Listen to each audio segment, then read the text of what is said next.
Muito bom estar de volta com o Classe Professores, com a lição número 9 já. Estamos numa série chamada Fazendo Amigos para Deus. Antes de mais nada, eu lhe convido a participar desse canal, a se inscrever nesse canal, a anunciar esse canal para os seus amigos, para os seus alunos da Escola Sabatina, e assim vamos crescendo na graça e na comunhão com Deus através do estudo da Bíblia na lição da Escola Sabatina. Essa semana nós vamos, na verdade, ampliar a lição 8, a lição da semana passada, e o título é Desenvolvendo uma Atitude Conquistadora. Na semana passada estudamos um pouquinho mais da relação de Jesus com as pessoas e descobrimos alguns princípios. Nessa semana nós vamos estudar um pouquinho mais profundamente essas atitudes de Jesus para com as pessoas e como aplicar isto na nossa vida, no nosso dia a dia, na nossa prática, né? Quais eram essas atitudes de Jesus com as pessoas? Ampliando a semana passada. Em primeiro lugar, Jesus via possibilidades em situações onde outros viam dificuldades. Você conhece gente que começa num emprego, num trabalho, ou até numa função da igreja, e ele vê mais problemas do que soluções, mais dificuldades do que oportunidades. Essa pessoa é um problema. Na verdade, os guerreiros de Deus, as guerreiras de Deus, eles veem mais possibilidades do que dificuldades, porque o poder de Deus está com eles. Era o que Jesus via com as pessoas. Ele, por exemplo, conversou com a mulher samaritana. Um discípulo só veria problemas. Primeiro é mulher. Naquele tempo havia um preconceito, e hoje ainda, um preconceito contra as mulheres, que é um problema. Não é? Ela é samaritana, outro problema. É de uma religião errada, outro problema. Então nós às vezes temos essa mesma dificuldade. Mas seguindo o exemplo de Jesus, né, na sua atitude, é que Jesus simplesmente conversa com aquela mulher e ali há uma conversa redentora, transformadora. E mais importante é que Jesus, ele via possibilidades onde outros viam só dificuldades. Por exemplo, para os discípulos era um problema passar por Samaria, porque os judeus não se davam com os samaritanos, por razões raciais, por razões ideológicas, por razões sociológicas, por razões teológicas até. Então, o texto de João 4, versos 3 e 4, diz assim, que era necessário que Jesus passasse por Samaria, por uma questão geográfica, mas ele aproveita dessa dificuldade geográfica que tinha que passar por Samaria para ali pregar o evangelho e expandir o seu reino naquela região tão desprezada. Então, Jesus via possibilidades onde muita gente via só dificuldades. Isso deveria motivar nossas atitudes. Jesus mantinha uma atitude, em segundo lugar, e uma crença nas pessoas. E isso cria um vínculo de amizade, porque a pessoa percebe quando você realmente está interessado no bem-estar dela ou quando você quer apenas explorá-la. Então, por exemplo, naquele assunto da mulher cananeia que tinha uma filha doente, né?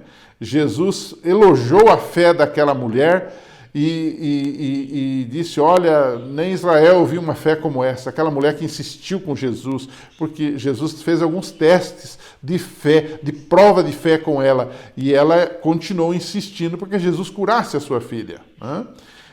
Um outro exemplo disso, de que Jesus criava vínculos fortes com as pessoas, é o caso da mulher que derramou um unguento sobre ele. Ele fez um elogio, ele disse, olha, o que ela fez vai ser falado em todo mundo. E a prova é que nós estamos falando ainda hoje desse trabalho dela. Então isso criou um vínculo de amizade de Jesus, de confiança com as pessoas. Um terceiro aspecto que eu destacaria aqui das atitudes de Jesus para aprofundar o nosso relacionamento com as pessoas e conquistá-las para Cristo, é que Jesus, ele falava a verdade, olhe bem, com amor. Ele não ficava somente na amizade, só num aspecto assim relacional, manso. Ele fazia isto, mas ele ia além, ele falava a verdade para as pessoas. Lembra da mulher samaritana? Ainda voltando, a samaritana é um caso muito sintomático, assim, muito, digamos, enigmático nessa história toda e que tem um simbolismo para nós hoje muito interessante. Ele disse para a mulher, eu sei, você já teve 5 maridos e o que você tem agora não é teu marido. Ele foi verdadeiro com ela, sem ofendê-la, certamente seu tom de voz foi agradável. A senhora White disse que Jesus, quando repreendia as pessoas, ele tinha lágrimas em sua voz. Não era grosseiro, não era estúpido. Então, ele apresentava a verdade com amor. É a mesma coisa hoje.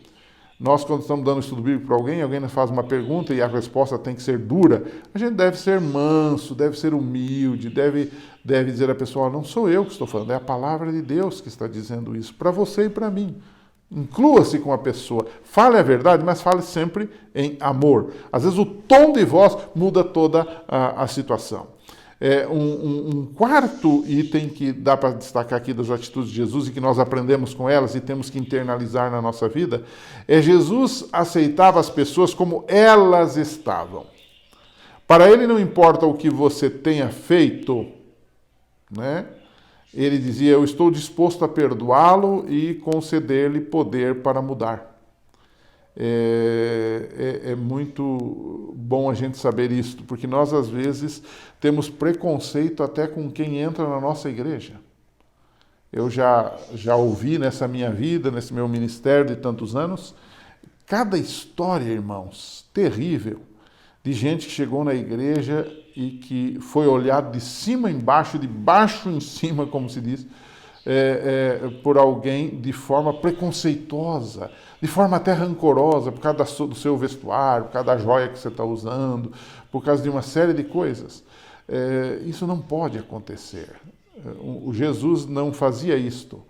Ele aceitava a pessoa como ela estava e então trabalhava, lhe concedia poder para ela ser transformada.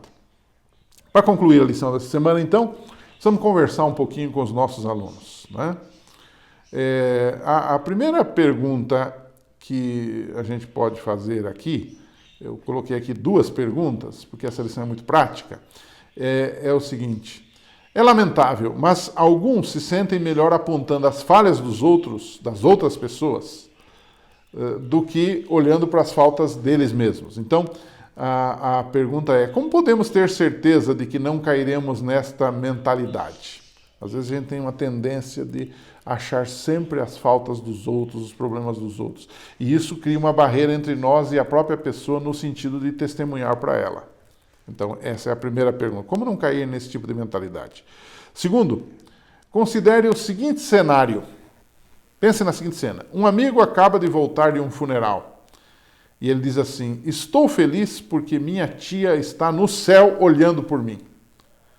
Como é que você reagiria a esse tipo de afirmação que, logicamente, está contrária aos ensinos da palavra de Deus sobre a morte? Você daria um estudo bíblico para a pessoa ali na hora, dizendo que ele está errado, que ele está equivocado? Como você reagiria? Porque esse não pode ser o melhor momento para se dar um estudo bíblico sobre esse assunto. Pense um pouquinho sobre isso. Como você falaria? O que você faria se você fosse Jesus? Pense nisso, converse com seus amigos, seus alunos. Semana que vem a gente volta aqui para mais uma rodada de estudos do Fazendo Amigos para Deus e da lição da Escola Sabatina. Um abraço e até lá.